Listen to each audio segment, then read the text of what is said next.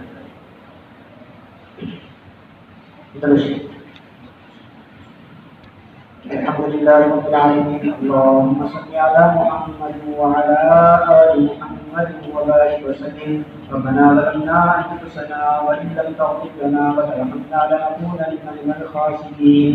ربنا آتنا في الدنيا حسنة وفي الآخرة حسنة وقنا عذاب النار. ربنا لا تزغ قلوبنا بعد إذ هديتنا وهب لنا من لدنك رحمة إنك أنت الوهاب. اللهم أعنا على ذكرك وشكرك وحسن عبادتك. اللهم إنا نسألك الهدى والتقى والعفاف والغنى. اللهم إنا نسألك علما نافعا وعملا متقبلا ورزقا حلالا طيبا وشفاء من كل داء. لا إله إلا الله الحكيم الكريم. سبحان الله رب العرش العظيم. نسألك موجبات رحمتك وعزائم مغفرتك والغنيمة من كل بر والسلامة من كل إثم. لا تدع لنا ذنبا إلا غفرته ولا هما إلا فرجته ولا دينا إلا قضيته ولا حاجة من حوائج الدنيا والآخرة وهي لك إلا قضيتها ويسرتها يا أرحم الراحمين يا أكرم الأكرمين يا حي يا قيوم يا حي يا قيوم. برحمتك أستغيث أصلح لنا شأننا كله ولا تكلنا إلى أنفسنا طرفة عين. اللهم إنا نسألك علما نافعا وعملا متقبلا ورزقا حلالا طيبا وشفاء من كل داء. اے اللہ ہمارے خطاؤں کو گناہوں کو معاف فرما. اے اللہ صغیرہ کبیرہ تمام گناہوں کو معاف فرما. اے اللہ اس عید کے خوشی کے موقع پر ہم سب کے گناہوں کو معاف فرما. اے اللہ پاک صاف ہو کر اے اللہ گھروں کو لوٹنے کی توفیق نصیب فرما. اے اللہ اپنے فضل سے کرم سے مغفرت کے فیصلے فرما. اے اللہ بہت سارے گناہ ہو گئے ہیں، اے اللہ ہم سب کا اقرار کرتے ہیں. اے اللہ ہم اقراری مجرم ہیں. اے اللہ اپنے فضل سے کرم سے ہمارے گناہوں کو معاف فرما. اے اللہ آپ کو کوئی روکنے والا نہیں ہے، روکنے والا نہیں ہے. اے اللہ آپ جس کو چاہیں معاف فرما سکتے ہیں. اے اللہ ہم سب کے لیے معافی کا پروانہ جاری فرما. اے اللہ ہماری قربانی کو قبول فرما. اے اللہ ہماری دعوتوں کو قبول فرما. اے اللہ اس عشرے کو خوب اہتمام سے گزارنا تھا. اے اللہ اس میں جو بھی کمی کوتاہی کو معاف فرما. اے اللہ جتنا جو کچھ ہو سکا ہے، جس سے ہو سکا ہے اس کو قبول فرما. اے اللہ خوب عمل کی توفیق نصیب فرما. اے اللہ ہمارے اعمال میں اخلاص کو ڈال دے. اے اللہ ہر عمل آپ کو خوش کرنے کے لیے کرنے کی توفیق نصیب فرما. اے اللہ دکھاوے نام و نمود کے جذبات سے ہماری حفاظت فرما. اے اللہ اپنے فضل سے کرم سے ہماری قربانی کو قبول فرما. کمی کوتاہیوں کو معاف فرما. اے اللہ اسلام کے اور آپ کے ہر حکم کے سامنے اے اللہ قربان ہونے کی توفیق نصیب فرما. اے اللہ دل و جان سے اے اللہ آپ کے احکام پر عمل کرنا ہم سب کے لیے آسان فرما. اے اللہ ہمارے حالات کو درست فرما. اے اللہ سارے امت محمدیہ کے حالات کو درست فرما. اے اللہ جو بھی یہاں پریشان حال ان کی پریشانی کو دور فرما. اے اللہ جو مقروض ہیں ان کے قرضوں کی ادائیگی کی شکلیں صورتیں پیدا فرما. اے اللہ جو بیمار ہیں اے اللہ دواخانوں میں اے اللہ کئی مہینوں سے پڑے ہوئے ہیں، اے اللہ اپنے فضل سے کرم سے ان کو شفا کام کا عاجلہ مستمرہ دائمہ نصیب فرما. اے اللہ اپنے فضل سے کرم سے ہر مسلمان کی حفاظت فرما. اے اللہ ہر ایمان والے کی حفاظت فرما. اے اللہ جتنے اے اللہ تیرے بندے تیرے گھر کو پہنچے ہوئے ہیں اے اللہ ان سب کے حج کو قبول فرما. اے اللہ ان سب کے بقیہ اعمال کو آسان فرما. اے اللہ جو کچھ عمل ہوا ہے اس کو قبول فرما. اے اللہ ان کی دعاؤں میں ہمارا حصہ نصیب فرما. اے اللہ ہم سب کے لیے اے اللہ خیر کی دعائیں کرنے کی ان کو توفیق نصیب فرما. اے اللہ اس کے بعد اے اللہ آپ کے نبی کے روزے پر وہ حاضر ہوں گے. اے اللہ وہاں پر ہمارا بھی سلام عنایت کرنے کی توفیق نصیب فرما. اے اللہ اپنے فضل سے کرم سے ان کے حج کو قبول فرما. اے اللہ فلسطین کے مسلمانوں کی ہدایت فرما، اے اللہ ان کی ہر طرح سے مدد اور نصرت فرما، اے اللہ شاعر اسلام کی حفاظت فرما، اے اللہ ہر ان شریفین کی حفاظت فرما، اے اللہ ہر وہ ملک اے اللہ جو اسلام کا دعوے دار ہے اے اللہ اس پر ظلم و ستم کیے جا رہے ہیں، اے اللہ ہم سب کی مدد فرما، اے اللہ ظالموں کے ظلم سے چھٹکارا عطا فرما، اے اللہ ان کو ہدایت عطا فرما، اے اللہ اگر ہدایت نہیں ہے تو انہیں نیز سے نابود فرما، اے اللہ ترکی کی بھی حفاظت فرما، اے اللہ وہاں کے مسلمانوں کی، وہاں کے قوم کی اور قوم کے لیڈر کی حفاظت فرما، اے اللہ ہر طرح سے مدد اور نصرت فرما، اے اللہ اسلام کا بول بالا فرما، اے اللہ اسلام کو قوت عطا فرما، اے اللہ ہمارے ہی اعمال کی یہ سزا ہے، اے اللہ ہمیں سب سے پہلے اپنے اعمال کی طرف جھانکنے کی توفیق نصیب فرما، اے اللہ اپنے اعمال کو درست کرنے کی توفیق نصیب فرما، اے اللہ آپ کی طرف متوجہ ہونے کی پورے امت مسلمہ کو توفیق نصیب فرما، اے اللہ اپنے فضل سے کرم سے ہر